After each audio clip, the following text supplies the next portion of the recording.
What is up, guys? Jay Stingray back here again with a quick review of The Human Centipede Part 3. This is the final sequence from 2015. This is one that I've been wanting to check out for a little while just because I actually enjoyed the first two films, a little bit. Looking forward to checking this one out. And it does star Dieter Laser, who was the main guy in the first film, and Lawrence Harvey, who was the main guy in the second film, which I think is pretty cool to bring them back in different roles here. It also stars Eric Roberts in a small role. He's the governor. And Bree, what's her name? Bree Olson, I believe. Yeah, Bree Olson is in there as well. If that name sounds familiar, yes, she is a porn star or was a porn star. I don't know if she's still working or not. But also stars Tiny Lister, which it was nice to see him in there because I think he just passed away last week sometime. But this film is not very liked by many people, and I can totally see why. I want to say it's probably budget constraints. I hope this thing had a really small budget on it, but it's set in a Texas prison, and Dieter Laser plays the warden, who's just absolutely batshit crazy, out of his mind, racist, alcoholic, you name it. He's that. But still has his German accent, so that's pretty cool when he's playing a Southern guy.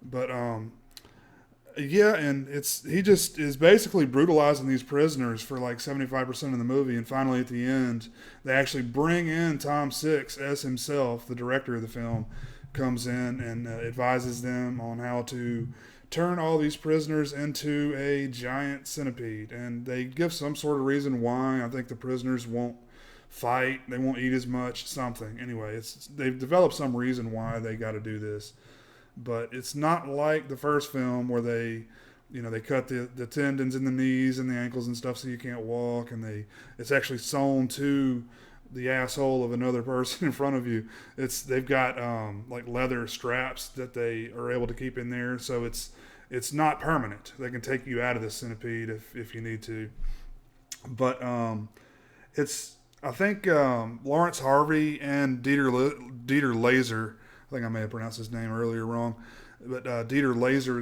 I think they both do a pretty good job in the film. But it's just really over the top, heavy handed stuff, and I think it's a little too heavy handed. I see what they're trying to do with it.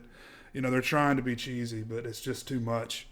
And this thing's touted as the long. If you see the cover of the poster or DVD or whatever, it's just a long centipede of all these prisoners, and that only happens like at the very end of the film, and I think it's like a matte painting or something because it's not moving, and that was kind of disappointed to me because that's really what I wanted to see, was just this massive centipede.